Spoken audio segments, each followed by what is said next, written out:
الكورنر انا كمدرب بطلب منك كحارس مرمى، مطلوب منك 3 حاجات كل على حسب قدراتك.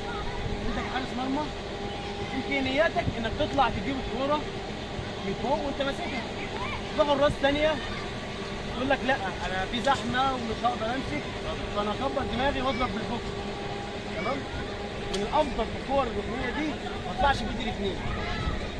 ايد واحده، لو طلعت بايد واحده بايد الاثنين هتقل من السرعه شويه، وكمان ايه؟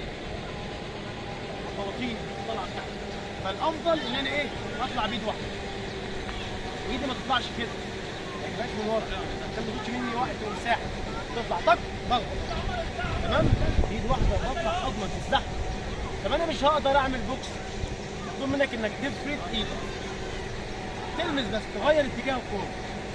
في احصائيه بتقول الحارس اللي طالع بوكس يعني انت بتقول ما شاء الله. تمام؟ طيب انا لو طلعت بايدي هخبط واحد في الملعب حارس مرمى. طيب انا لو ضربت بالبوكس، تمام؟ طلعت بايدي فوق ضربت بالبوكس، شوف ايدي ازاي؟ طويله برضه بس ممكن تقلش مني. مش بتحصل معانا كلنا؟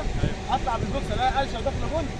طيب انا لو فردت ايدي، بص لايدي كده وقلش، انا ماسك ايدي اهو، عندي واحده اطول ومفتوحه. انا وانا واقف جون اصلا ما برجعش ان انا اضرب. انا عن نفسي بخاف، بقول لك انا ممكن اضرب بالبوكس تقلش تغير اتجاهها الاقيها واقعه في الجول، حاجات زي كده. فانا بفضل ان انا اطلع وانا غير اتجاهه. كده كده اللاعب وهو جاي بقى التكنيك بتاعه والوضع شكله بقى كيانه كله بيبقى على الكوره، اللي هو ايه؟ رايح على الكوره مستني لما انت تطلع تخبط خلاص خلصت. لو قلشت منك انت فاتح ايدك، ولو خبطت في ضوافرك بس لا بعيده، واحد بعيد تقلش لبره. انما لو قلشت منك وفاتح ايدك فهمنا؟